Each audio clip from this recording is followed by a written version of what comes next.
بسم الله الرحمن الرحیم. په پیل کې د خبرونو سرټکی د یوناما له رئیس سره د بهرنیو چارو وزارت د مالیې او اداري مرستیال ډاکټر محمد نعیم کتانه د عامه روغتیا وزیر لخوا په بادغیس کې د روغتیا علومو انسټیټیوټ پرانیستل او په غزه کې د یوې کورنۍ 9 غړي په شهادت رسېدل.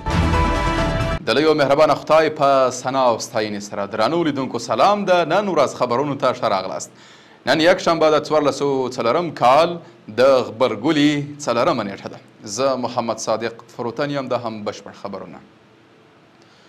د بهرنیو چارو وزارت مالیه او اداري چارو مرستیال ډاکټر محمد نعیم د ملګرو ملتونو د سرمنشي له ځانګړي استازي او د یوناما له مشرې روزا اتونبایوا سره کتلې. بهرنیو چارو وزارت وایي ډاکټر محمد نعیم په دې کتنه کې له یوناما څخه غوښتي چې راستنېدونکو کډوالو یا مهاجرینو ته د ژوند له لومړنیو اسانتیاو په برابرولو کې خپله همکاري روانه وساتي.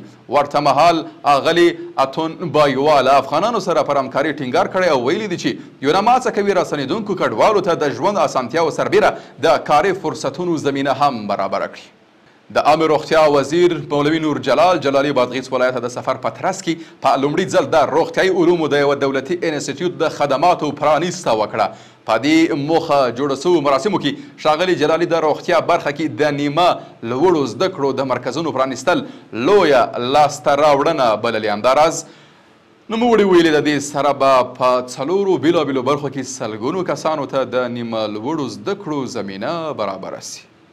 د کلو د بیا رغونې او پراختیا وزیر مولا محمد یونس اخونزاده د پروان ولایت په شینواري او سالنګ ولسوالیو کې د څه باندې 245 میلیونه افغانیو په ارزښت د 115 پراختیایي پروژو د چارو پیل پرانیسته وکړه.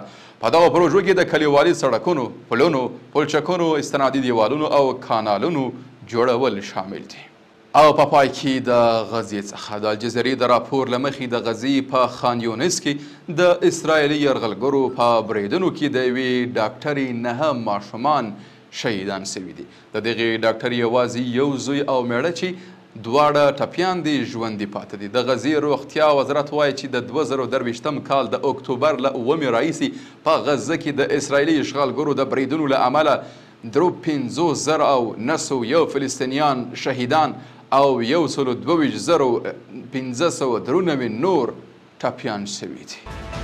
قدرمنو لیدونکو له ملتیا مننه. تاسو کولی شئ د عروج بېلابېلې خپرونې د دې ادارې د سوشیل میډیا له طریقه وګورئ. تر بیا ښه وخت او ښه